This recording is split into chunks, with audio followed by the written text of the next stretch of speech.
નમસ્કાર મિત્રો મિત્રો જગદીશભાઈનું નિવેદન જગદીશભાઈનો વિવાદ શું શંકરભાઈ ચૌધરીને અસર કરી શકે છે શું થરાદમાં વોટ બેંક વિખાઈ શકે છે આવનાર દિવસમાં શું થવા જઈ રહ્યું છે વિસ્તારથી વાત કરું તો જગદીશભાઈ વિશ્વકર્માએ ગેનીબેન ઠાકોરને લઈ નિવેદન આપ્યું પાલનપુરમાં કે તેમના સાડીના પાલોમાંથી કાર્યકર્તાઓ બેઠક લઈને આવ્યા ત્યાં ભગવો લહેરાવ્યો ત્યાં સુધીની તેમણે વાત કરી દીધી અને ત્યારબાદ એક પછી એક વિરોધના સમાચાર સામે આવી રહ્યા છે પૂતળું પણ સળગાવવામાં આવ્યું અને વાત એ છે કે હવે આવેદનપત્ર આપવામાં આવશે અને ક્યાં તો થરાદમાં જિગ્નેશ મેવાણીએ આ બાબતે જાહેરાત કરી છે તમે પહેલા સાંભળો કે જિગ્નેશ મેવાણીએ શું કહ્યું ત્યારબાદ ત્યાંની તાલુકા પંચાયત જિલ્લા પંચાયત હમણાં આવેલા પરિણામ ભવિષ્યની ચૂંટણી અને આ વચ્ચેનો વિવાદ આપણે સમજી લઈએ મિત્રો બનાસનીબેન ગેનીબેન ઠાકોર વિશે જે પ્રમાણેના અભદ્ર શબ્દોનો પ્રયોગ જગદીશ વિશ્વકર્મા ભારતીય જનતા પાર્ટીના પ્રદેશ પ્રમુખે કર્યો એ તમારે મારે બનાસના લોકોએ ગુજરાતના લોકોએ કોઈ પણ સંજોગોમાં ચલાવી ન લેવાય એટલા માટે ગુલાબસિંહભાઈ રાજપૂત આપણા પૂર્વ ધારાસભ્ય કોંગ્રેસ પાર્ટીના થરાદના એમની કચેરી જે થરાદ વિસ્તારમાં આવેલી છે ચામુંડા ગેસ્ટ હાઉસ 4 રસ્તાની બગલમાં ત્યાંથી આવતીકાલ સવારે 10 વાગે રેલી નીકળશે કલેક્ટર કચેરી સુધી પહોંચશે અને જ્યાં સુધી જગદીશ વિશ્વકર્મા માફી નહીં માગે ત્યાં સુધી આંદોલન રોકાવાનું નથી આ આંદોલનમાં આવતીકાલે સવારે 10 વાગ્યાની રેલીમાં હું પણ ઉપસ્થિત રહેવાનો છું સર્વ સમાજના લોકોને મોટી સંખ્યામાં ઉપસ્થિત રહેવા માટે અપીલ કરું છું આત્મસન્માનની આ લડાઈમાં બનાસની બહેનના આ સ્વાભિમાનની લડાઈમાં કોઈ સમાધાન કરવામાં નહીં આવે તો આપણે સાંભળ્યું કે જિગ્નેશ મેવાણીએ શું વાત કરી કલેક્ટર કચેરી સુધી રેલી કાઢવામાં આવશે આવેદનપત્ર આપવામાં આવશે સીધી રીતે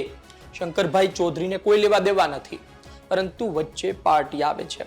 જે નિવેદન આપવામાં આવ્યું છે જેમના દ્વારા નિવેદન આપવામાં આવ્યું છે જગદીશભાઈ વિશ્વકર્મા ભારતીય જનતા પાર્ટીના ગુજરાતના પ્રમુખ છે શંકરભાઈ ચૌધરી પણ તેમનો એક ભાગ છે મહત્વનો ભાગ છે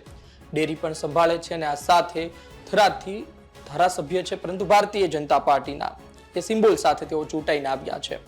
અને વિધાનસભામાં અધ્યક્ષ પણ છે સ્પીકર પણ છે કહેવાનો અર્થ એ છે કે એમના વિસ્તારમાં કોંગ્રેસ કોઈનો પણ વિરોધ કરે એટલે કે ભારતીય જનતા પાર્ટીના કોઈ પણ નેતાનો વિરોધ કરે અસર તો તેમને થાય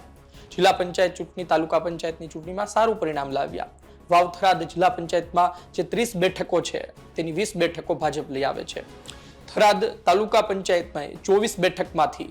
23 બેઠક ભાજપ લાવે છે શંકરભાઈ ચૌધરી લઈને આવે છે અને રાહ તાલુકાની 16 બેઠકમાંથી 12 બેઠક શંકરભાઈ ચૌધરી લાવવામાં સફળ રહે છે 4 બેઠક કોંગ્રેસને જાય છે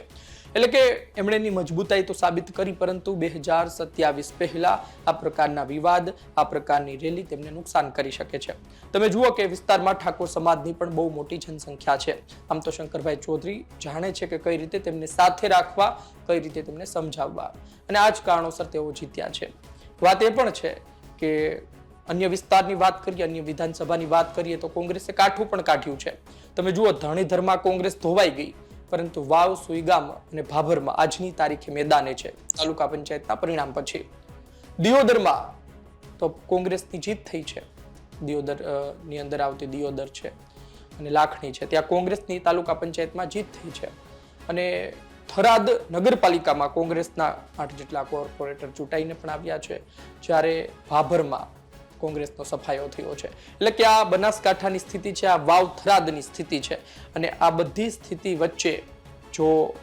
રેલી કરવામાં આવે શંકરભાઈ ચૌધરીના વિસ્તારમાં તો સીધી અસર નહીં પરંતુ કોંગ્રેસ તો મજબૂત થશે અને કોંગ્રેસ આ જ પ્રકારે મજબૂત થાય છે તો પછી 27માં એની સામે કોઈ પણ ઉમેદવાર હોય લોકોને શું ફરક પડે છે લોકો કોંગ્રેસને એ સમયે મત આપે અને પછી સામે શંકરભાઈ ચૌધરી હોય તો તેમને પણ નુકસાન થાય અન્ય કોઈ હોય તો તેમને પણ નુકસાન થાય એટલે કે કોંગ્રેસ રેલી કાઢી રહી છે ચાલો થરાદ ચાલો થારોદ એ પ્રકારનું શરૂ થઈ ચૂક્યું છે આવનાર દિવસમાં જોઈએ તેના કેવા પડઘા પડે છે શું પરિણામ આવે છે આપનું શું કહેવું છે કોમેન્ટ બોક્સમાં લખજો આપ શું વિચારો છો ધન્યવાદ